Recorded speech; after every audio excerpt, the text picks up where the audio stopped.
Welcome to Parenting GPS, navigating your parenting journey. I'm Kari Kling, the host of your show. There are a lot of things going on in our culture and our society and worldwide that impact our children, not always in the most positive ways. And today I'm beginning a series about children and divorce. And what can we do to lessen any kind of impact that might be happening with our children? And what are the steps that we need to take? Did you know that in the United States of America, the divorce rate is just under 50%? And it's actually higher, up to 70, maybe even 80% for second and third marriages. So this is something that is really alive in our culture. I'm a child of divorce. Between both of my parents, there were 4 marriages. So I really understand this from the perspective of a child, of an educator, of a counselor, a parent coach, and I want to help make a difference. And to help me today to explain what we can do and how to help our children through divorce is clinical psychologist, author, and podcaster, Dr. Margaret Rutherford, and I'd like to read her bio to introduce her to you right now. Dr. Margaret Rutherford is a clinical psychologist with 30 years of experience, and she's also an author and a podcaster, as I said. Her book, Perfectly Hidden Depression: How to Break Free from the Perfectionism That Masks Your Depression, has reached thousands here in the US, as well as having international impact, with 9 translations reaching from Korea to Italy, from Turkey to Germany. Her highly popular podcast, the Self-Work Podcast, has been continuously rated as one of the best podcasts for mental health and depression, earning 1.3 million downloads in 2022 alone and 4 million in total. Her printed work can be found in Psychology Today, Psych Central, the Huffington Post, the Gottman blog, and others. She's been interviewed for her book on highly respected podcasts, including The School of Greatness with Lewis Howes, Cleaning Up Your Mental Mess with Dr. Caroline Leaf, and Anxiety Slayers with Shan Vander Leek. She's known for her vibrant, engaging, theoretical, well-crafted presentations, whether live or virtual.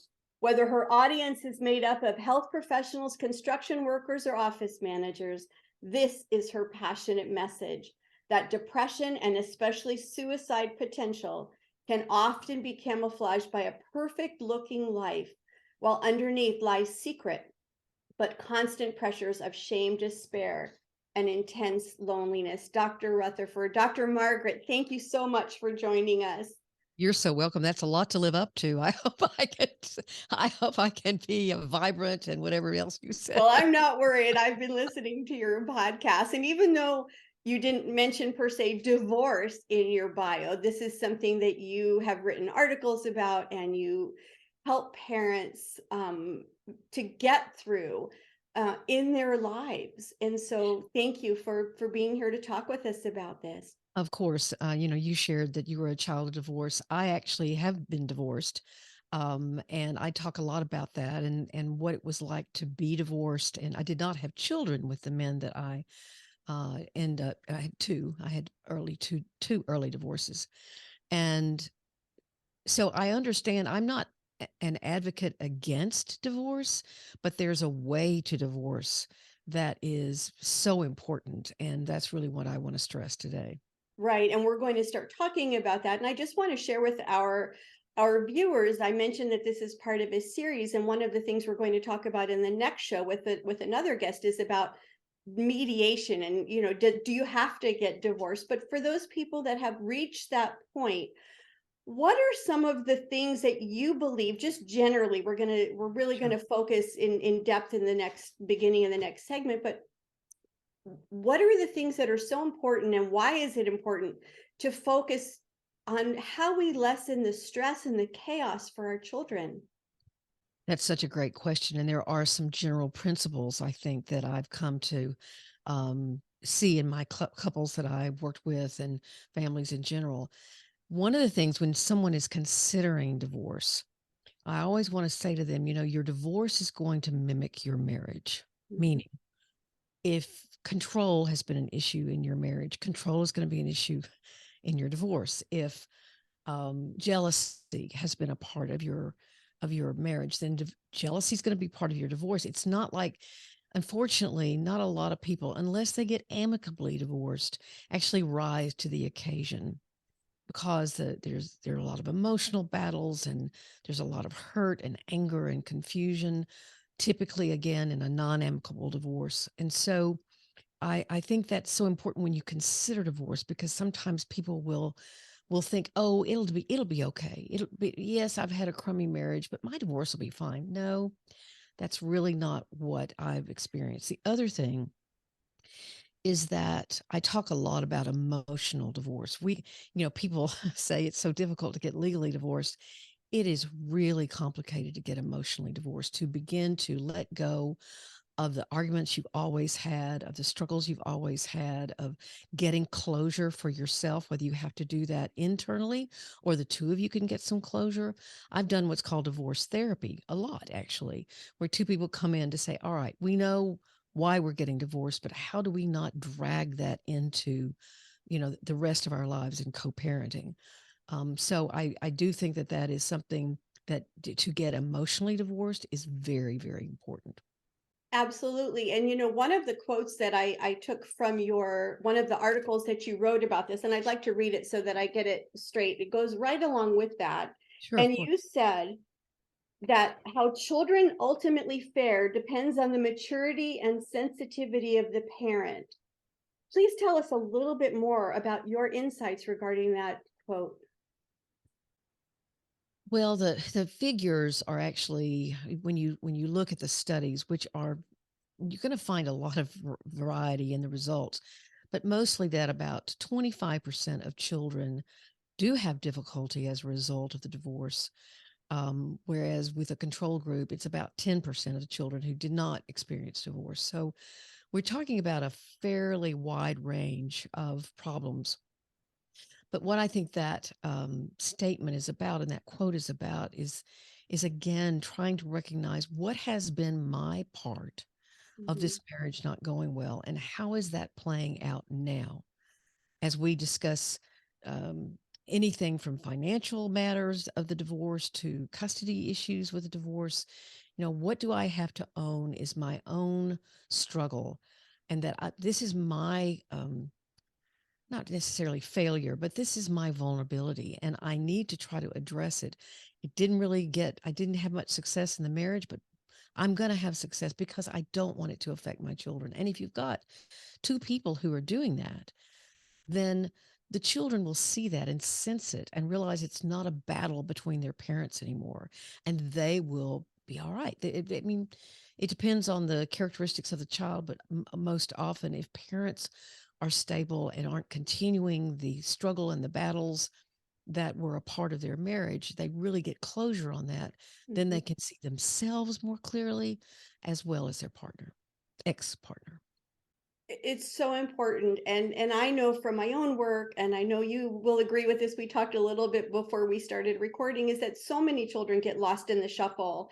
And there are long-term effects, there are short-term effects. We're going to talk about all of those as the show continues. But I think the most important thing for me that I see as a parent coach, and the people that I work with, and I know you'll agree with this, is to remember that the children didn't divorce their parents. No, no. Mm-mm. And it's still so important to give the child that opportunity to have time with both of their parents, even if it's like drop off and pick up, meet, have an ice cream together for 25 minutes, something. Don't you agree that that's critical? Yes, if they can. If they Again, can. I think we're going Yeah. to talk more about some of the things that you can't really control, and how your children may be affected by the divorce, and what you really do have some control over. But there's, again, vilifying your partner and seeing them, or your ex-partner, and seeing them as the reason why your marriage fell apart. Again, you're not going to grow with that. You have to decide, I was a part of the success of my marriage, and I was the part of the the end of my marriage. And Mhm. I guess what I'm preaching is taking responsibility for yourself and looking at yourself very objectively. And that's hard to do, but it really ensures that you're not going to then be um, vilifying your ex-partner to your children because you say I was a part of this too. I don't even care. Sometimes we'll say, well, what if my partner had an affair? That's not my fault. There was usually a context in the marriage. We have to talk about the context and the absolute, you know, uh, the absolute feeling that no problem in a marriage justifies an affair. But we do have to talk about the context. So it's like kind of taking personal responsibility. Yeah, and again, not to lose sight of the kids. And one of the things Right. that you write about are what are the factors, some that we can control, some that we cannot control, that contribute to the bigger scenario when we're looking at, how do we protect our kids and lessen their stress as much as possible. And so we're going to take a break, and when we come back, we're going to begin looking at what those factors are and what parents who are going through this process can do about it. We'll be right back. Dr. Margaret, in the article that you wrote and things that you talk about, as I mentioned, we talk about factors that we can and can't control. And what Right. I'd like to do right now is ask you to begin. What are some of the things that we can't control, that parents who are divorcing cannot control, and what can they do about it? Sure, of course. Great question. Well, some of the factors in that are going to affect your children that really are outside of the actual parental behavior is things like their own age. The younger the children, they're going to be kind of confused about what's happening. They don't, they may have heard about divorce, or, of course, in this day and age, most of them probably know a child or have a friend whose parents are divorced. But still, they're going to be a little confused. So they are often going to look like they're okay, but they have lots of questions. And one of the things I tell parents all the time, they say, well, we want to tell our children we're getting divorced, but we want to make sure it's the perfect talk. Well, you're going to have that talk over and over and over again as your children grow older and have other questions. And so just be prepared to have that talk frequently. Older children, 8, 9, 10, are more likely to blame themselves than younger children. So that's just something that goes along with it. Teenagers, they're supposed to be separating from their parents, and instead their parents are separating. So it kind of can mess up that more normal development kind of thing. Mhm, Also, you got typically a little more anger with teenagers who may see things differently than their siblings do, and see some of the things that were very wrong in the marriage or even abusive or neglectful. They may have more feelings about that. And then of course they're adult children, and there's good research out there about how adult children often are angry or sad about how it's going to affect their own children, your grandchildren. So, but all of it can be, and you said this in the first segment, this is not the child's choice to divorce. And so they will tend to look okay, however that looks for them. mhm, But you have to give them time to respond. The other thing you can't really, obviously change is their own personalities. Some children are going to be more easygoing.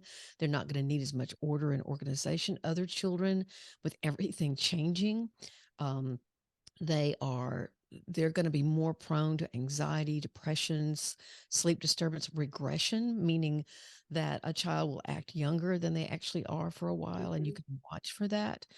Um, and I think that, and you mentioned this in the first segment too, you want to allow your children to settle into whatever their new normal is. And that, that doesn't have to be what the judge tells you. That's when the two of you cannot make a choice together or agree. mhm, Yes, you go by the decree, but that does not mean that you can't work with the decree and work with each other to make sure that each child is okay. The third point, sometimes you have a child that has been has a closer relationship with one parent than the other. mhm, You don't want to suddenly change that. You need to give those children time, and you can't really do anything about that. That maybe dad was closer, mom was closer, or whatever. If it's a lesbian or a homosexual relationship, that could be two dads, two moms. So you really want to allow time instead of saying, well, this is what the decree says. That is what you do have control over that. But that, joint custody is now a part of many, many states, that more and more joint custody is decided upon. And yet if that child has a very close relationship with one parent, then there's got to be some leeway there. Right. And before we go and ahead and talk about the things that we can control, I just want to say something based on what you said is, different personalities. You talked about some kids might feel angry, some kids might not express what they want to express as easily. But I want to also interject that it's really important that when if your child isn't talking about it, it doesn't mean that they're okay with everything and that Right. they're not suffering inside and that they're not wondering, like you said, is it my fault? And what does this mean? And so it's about continue the conversation. Don't assume that they're okay. So I find go, that a lot of people who maybe had an affair are quick to want to believe that their children will be just fine, or whatever the mistake was that someone made.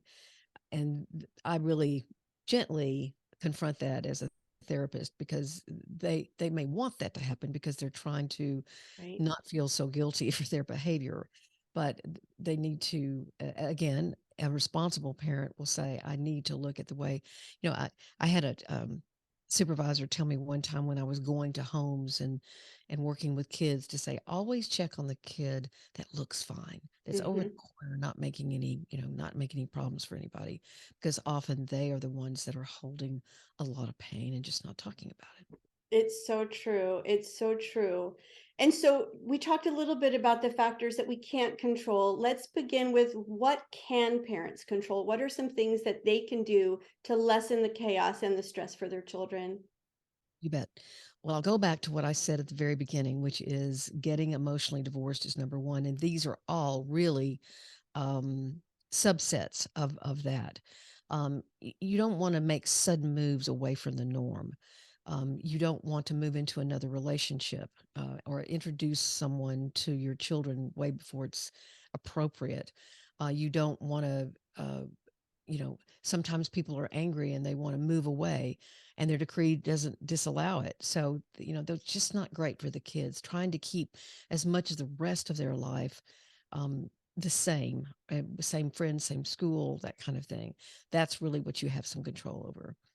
Again, quickly moving ahead with another relationship. And this could be this doesn't necessarily have to be a boyfriend, a girlfriend, whatever. It can be really bringing a lot of other people that your kid doesn't know or your children don't know into their environment, their family environment. You just want to be sensitive to the idea that, as you said, they did not choose this and they have a lot of feelings to work through. Absolutely. And I'm going to make a comment and then we're going to take a break and we'll continue this after the break. But you said something so important, Dr. Margaret, about not, moving away, not changing the child's daily life as much as possible if you can help it. And one of the things that I know, and I know is that sometimes the things that adults think about in terms of making sure their kids are okay and the questions they may have are really not the same questions that the kids have inside. And one of the things that you mentioned in one of the articles that you wrote is about, a young child might be concerned about, well, which house is Santa going to come to? Exactly. Things that Exactly. we may, as adults, may not even think about. You're right. Yes, they're just some very pragmatic things. What Yes, about the tooth fairy or the Santa Claus or whatever, and what happens on my birthday, that kind of thing. I do want to exactly. point out before, and I'll say this quickly, you know, th- people get divorced for all kinds of reasons, and if it's alcoholism or abuse or neglect, one of the tough things for parents is to realize that, if joint custody is awarded, then they have to give up whatever kind of buffer they are to the children, and the children have to begin to deal with that problem themselves. So that's also something to consider, not to necessarily advocate against, but to consider what it's going to be like to watch your kids get in the car with a parent that may have a chronic ongoing issue and you're waving goodbye. So, and it's important to realize that all of a sudden those kids are going to be by themselves handling this, and talking to them not about how bad the other partner is or how your ex is, but what can they do given their age, what can they do to talk about to talk to the parent about it. Yeah, it's so hard. It's really difficult, but it's a reality. You're right. And so we're going to take another break. And when we return, we're going to continue talking about the factors that parents who are divorcing can have some control over in terms of protecting their children. We'll be right back.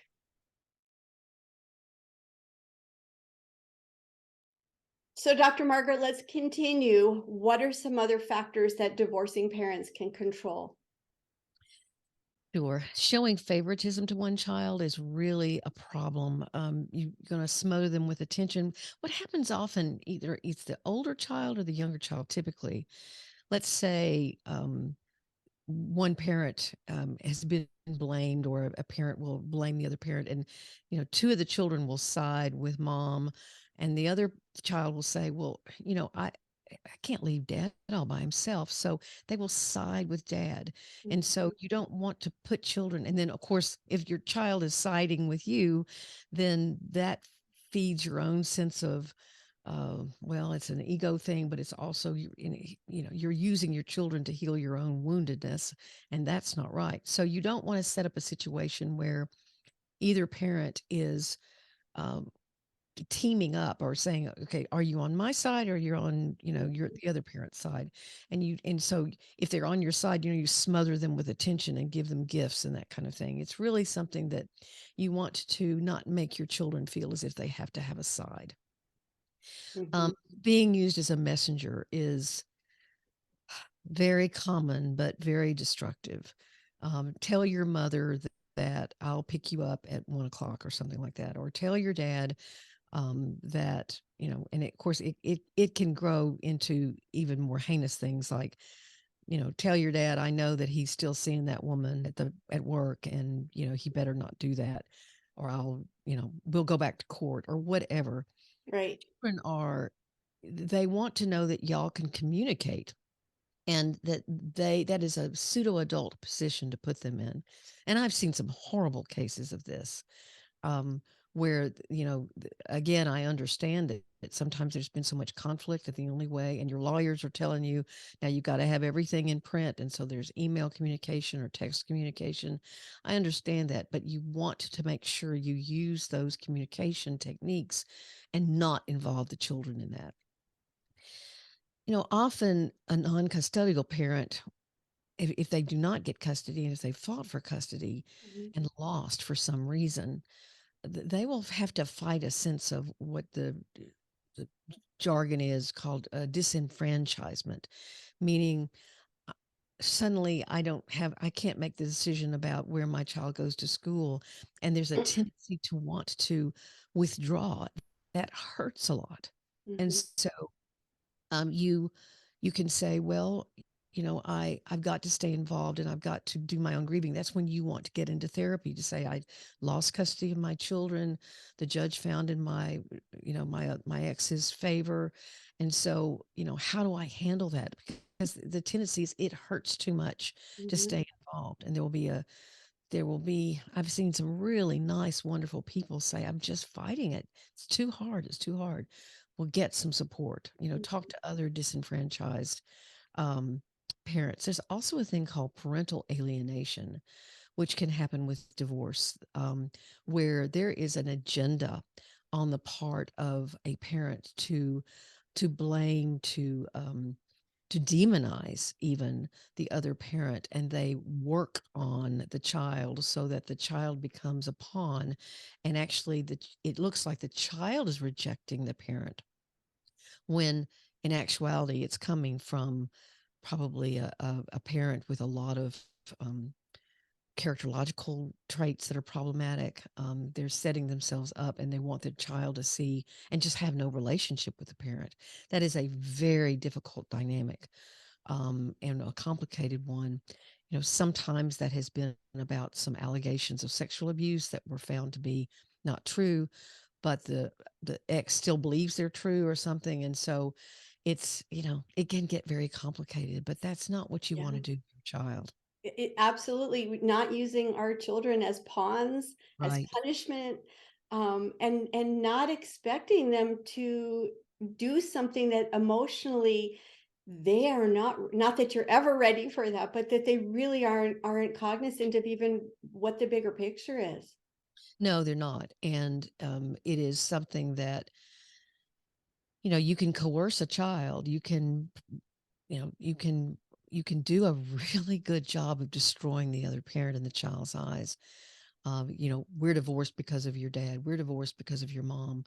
And then a child will mimic that. They'll absorb that and mimic that. And so you either get a child that treats their mother or father, or again with lesbian and gay couples, it's dads and moms, and will really label them the bad parent and the one that's at fault. And it just sets up such a struggle for the child. I had a client a couple of years ago that she had been very enmeshed with her mother, meaning they were very, very, very close, and too close in many ways. And that enmeshed mother had, yes, the father had abandoned the family, but he was trying to make efforts as he got older to adjust that. And the daughter felt guilty for wanting a relationship with her father.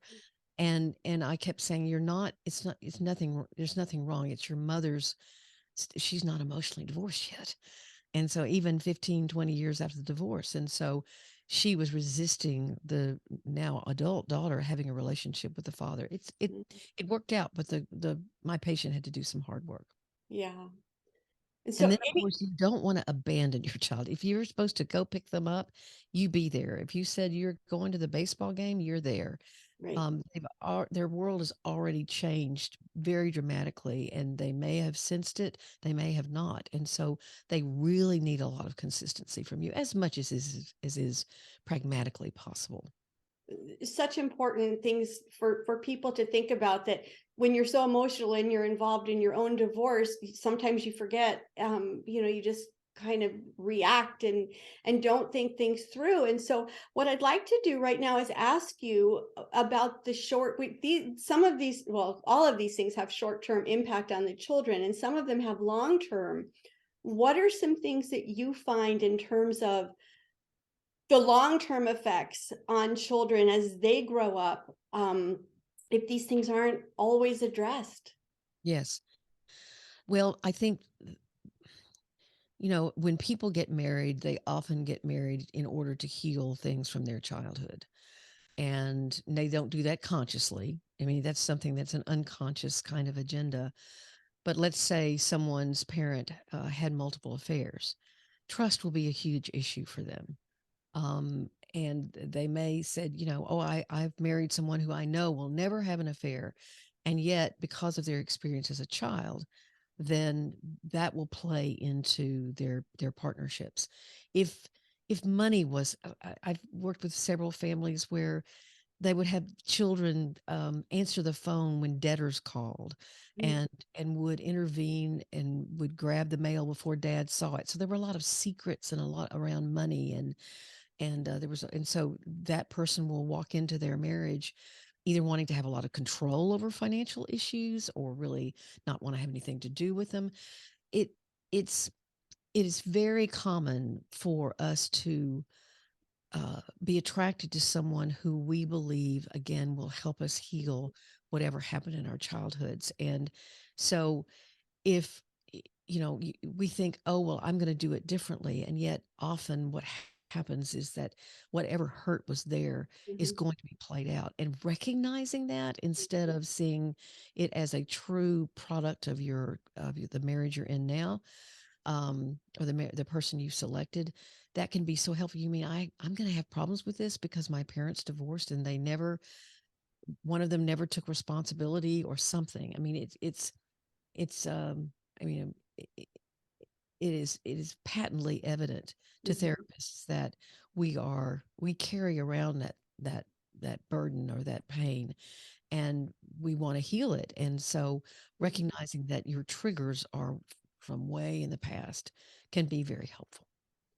It's so important. And one of the things that you said earlier in the show, um, and I know there are longitudinal studies, many of them that talk about, even 10, 15, 25 years later, somewhere deep inside, that child who may now be an adult believes that somehow something was their fault, that if they were better behaved, if they would have listened, their parents would not have gotten divorced. What recommendations or advice do you have?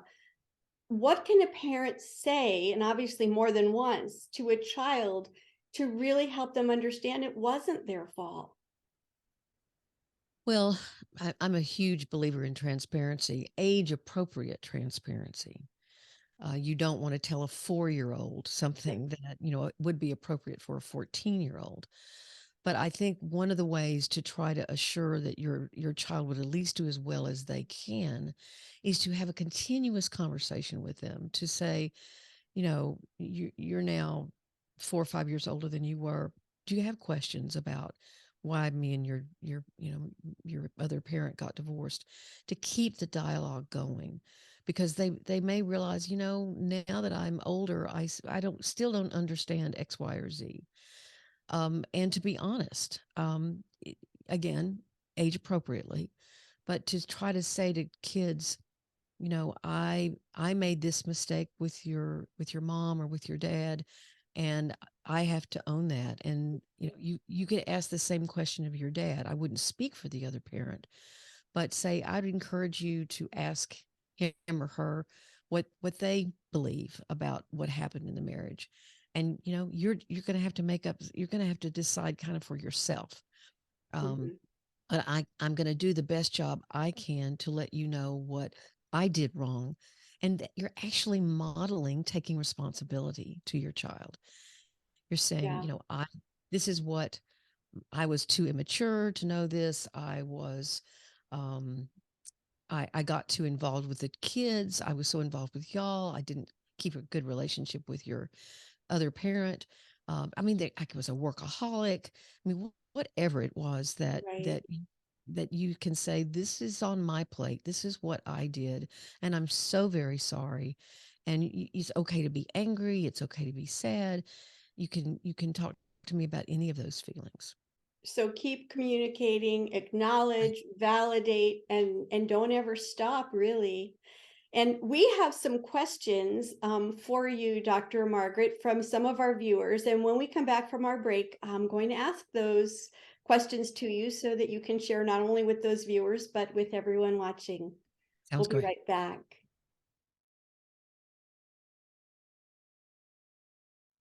It's time for the part of our show that I like to call Your Parenting Destination, where we read questions from our viewers. And we have two questions today, Dr. Margaret, and I'm going to read them to you right now. The first Great. question is from Christy from Dover. Christy writes, my husband and I have been talking about divorce. Our kids are 5 and 7 years old. Is there an age that is better or worse for kids if we decide to move forward with the divorce? I think the general wisdom is the younger the better. But that is also, I want you, Christy, to take into consideration what kind of environment you and your spouse are actually creating. Are you arguing a lot? Is there no joy in the home?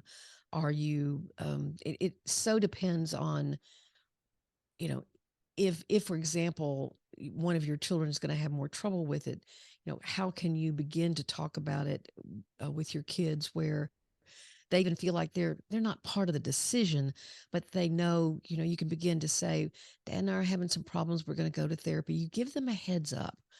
And so they may worry about that and have some concerns, but again, you've got to stay emotionally available for them. So I don't think there's a best time. Certainly some of the adults I've seen have said, you know, my mom and dad stayed together until I was out of high school, and I so wish they'd gotten divorced. It was miserable. It was a miserable home environment.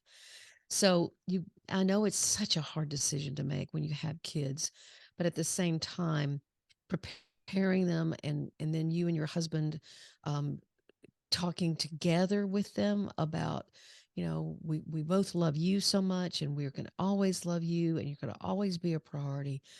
But you know, your mom and I, or your dad and I, are are not going to make it, or whatever you want to put it. Um, we're going to end this part of our relationship, but we're both going to stay very involved with you. Um, Right. We're that's still about, your parents. yeah, we're still your parents. And again, you've got to consider the environment. If it's limping along, and maybe there's just some kind of work that you and your husband can do to improve. You know, I've sometimes given the the assignment to a couple to say, well, go home and plan your divorce. And they'll come back and either say, you know, that was easier than I thought, or, oh my gosh, we can't do this. We've got to find an answer. So that's something to think about as well. Yeah, really good advice. And as you said, it's really individual. The second question we have today, Dr. Margaret, is from Paul from Bountiful. How are a child's academics impacted by divorce? Well, again, this is going to be very unique to their characteristics as Mhm. children. You're going to have some kids who respond to fear or sadness or anger with buckling down, and they will distract themselves with academics. They'll throw themselves into academics. If you have a child who isn't so hot at academics and it's not their forte, and then, you know, here comes this divorce, then they are likely to regress, to not do as well because they are stressed. And so you really want to involve the teachers, you want to involve the school, you want to involve other family members, to where, you know, that child gets the help they need. And sometimes that help is to say, you know, I think you're having feelings that you're not letting on. Yes, you're making A pluses at school, but you know, you haven't even cried once or talked to me about, you know, your mom and I splitting or whatever it is. So you want to just treat every child uniquely. I don't know of a study that says this will happen to your child's academic performance because of divorce. Um, and like I said to the first questioner, I think it's important for you to say, well, what's the effect on my child's academics of the way it is now? So you, Right. again, it's sort of being very objective, as objective as you can be about yourself and your family, the family you're creating. That's great advice. And I love what you said about getting the school involved, letting the teachers know, letting, there's a psychologist or a counselor hopefully at this Sure. school. And I just want to say, as a former teacher, being flexible with the child if they're going through this. I remember, several children that I was working with as a teacher where parents were going through a divorce, whatever, and you can't expect a child to learn long division, for example, when they don't even know who's picking them up after school, and they're worried and they're Exactly. upset. And so, I would say also, don't worry that those academics, they'll be there, but if you need to take a little break for a day or two with an assignment or whatever, that the child's emotional well-being is obviously more important. Yes. Yes. And again, there's that emotional divorce. I mean, some people say, you know, they will work really in the other parents against the other parent and won't tell them about school academic meetings or parent teacher meetings. And the school has of course got a responsibility there, but Mhm. school can become a battleground, and you don't want that either. Right. It all goes back to what you said earlier about that open communication and transparency. Dr. Margaret, I'm so sorry, but we are almost out of time, and I'd like to ask you to please let our viewers know, where can they find your podcast? Where can they find their book? Tell us your website, anything else you'd like our viewers to know about you. Sure. Thank you so much, Carrie. It's been a delight, and I'm so glad to be able to talk to your listeners. Um, well, my podcast is, as you said, is the self work podcast, but you can find everything at drmargaretrutherford.com, the podcast, the book, and certainly my blog post that I do weekly. So, I that's the easiest way, drmargaretrutherford.com. Well, thank you. And as I said earlier, I've been listening, and I've just enjoyed listening to your wisdom, and you have such keen advice, not only about children going through divorce, but about really anything that deals with emotional, mental health, relationships. And so I just really encourage everyone to go and listen. And I'd like to close our show today, Dr. Margaret, with a quote from you. And I'm going to read it to you verbatim. It's so important when we're thinking about helping our children through divorce. And you said, there are some factors that you can't control, but there are certainly others that you can. We talked about that. And in order to make your children's lives less chaotic, it's critical you do your best to control what you can. Nobody can do it all, but everybody can do something. Right, right. Thank Well, you for thank you, Karen. joining me. Of course, it's been a pleasure. Bye bye.